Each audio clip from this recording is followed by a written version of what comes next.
The elderly woman slowly made her way to the park bench, taking small steps until she finally reached it.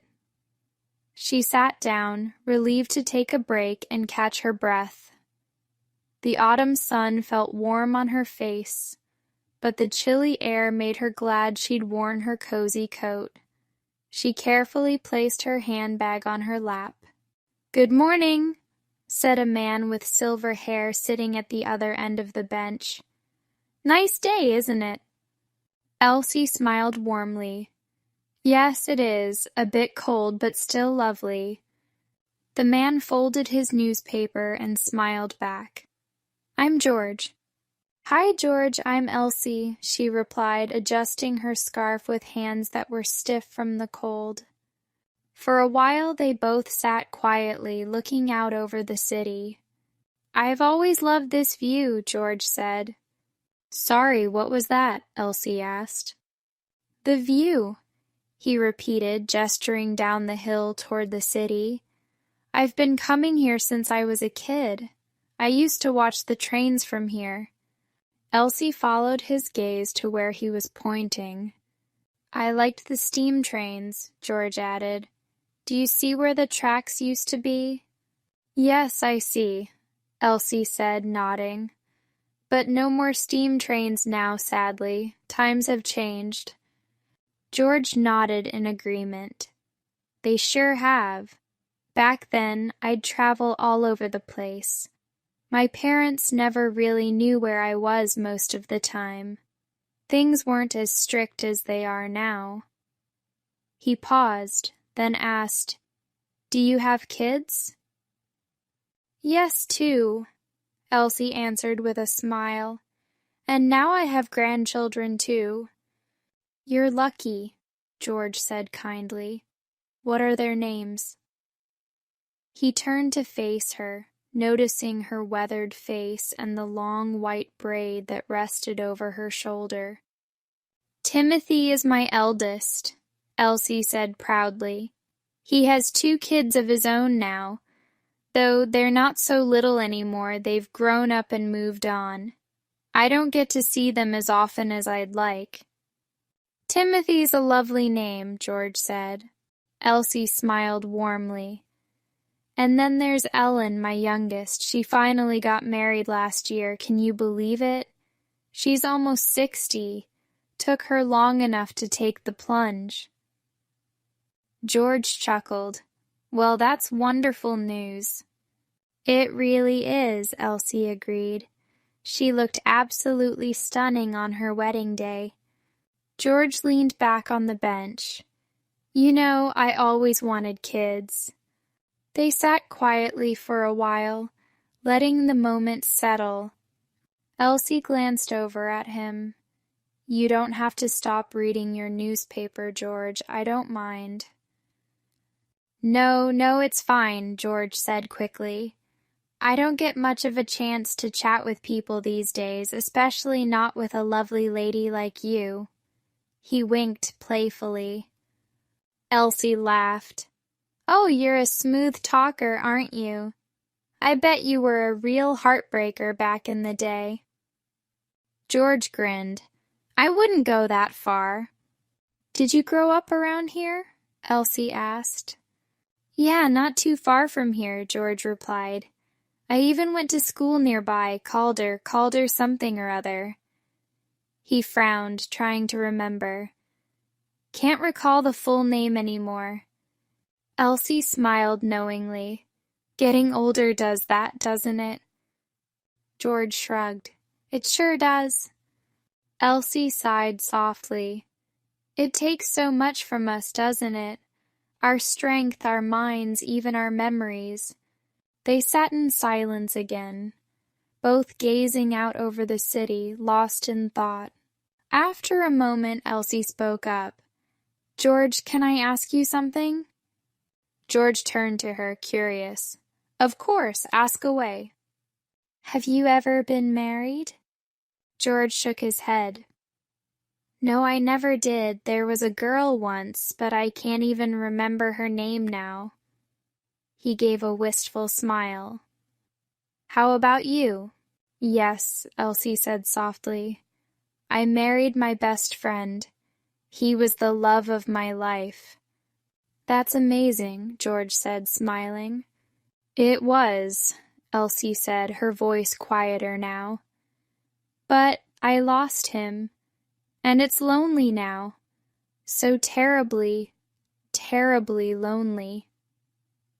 She looked down at her hands resting on her lap, her voice trailing off. George reached out gently and took her hand. I'm really sorry for your loss. How long has it been? About 5 years now, Elsie replied softly. Her eyes, once bright and blue, filled with tears. Time and sadness had dimmed their sparkle. Nothing's been the same since. George's face fell. That's so hard. Do you have anyone nearby? Family or friends? Elsie shook her head. Not really. Timothy lives in Chester and Ellen's in Manchester. They have their own lives to worry about. And me? It feels like all I do these days is cross names out of my address book. She paused, her voice trembling. All my friends, they're all gone now. George pulled a handkerchief from his pocket and handed it to her. Here, take this, it's okay. Elsie gave him a small, sad smile as she dabbed her eyes. Thank you. I feel silly, though, like some old fool sitting here crying on a park bench. Not at all, George said firmly. Well, I feel like one, Elsie admitted. But I shouldn't. I've got so much to be grateful for. I'm still here. My children are happy and healthy. You were right, I am blessed. George looked confused for a moment. Wait, what did I say? A minute ago, Elsie reminded him. You said I was blessed to have my children. Oh, right, George said with a sheepish grin. I forget things more and more these days. Elsie tried to hand back the handkerchief, but George shook his head. No, keep it, I've got plenty. All right, I will, thank you. She tucked it carefully into her handbag and snapped it shut. Then she sighed. Life's funny, isn't it, George?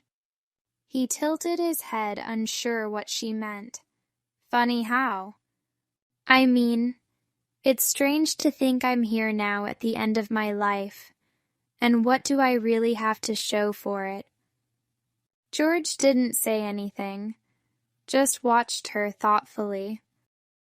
I don't feel any different than I did 10-20 years ago, she went on. But when I look in the mirror, all I see is this old woman staring back at me. She sighed again.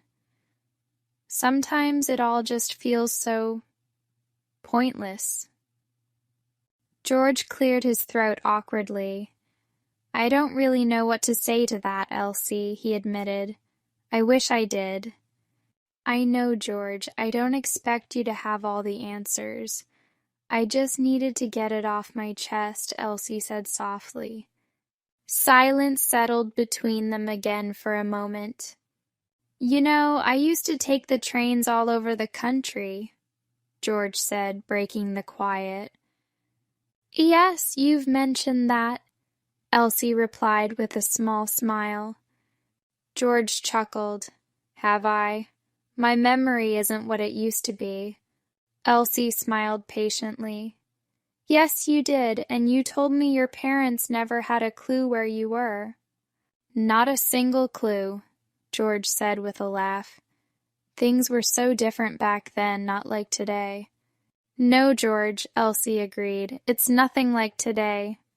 George turned to her, studying her face. You know, you seem so familiar to me. Have we met before? Elsie let out a small sigh. Yes, George, we've met before. George frowned, his brow creasing in confusion. And it's time we headed home, Elsie added gently. This cold is going straight to my bones. George's frown deepened. Home?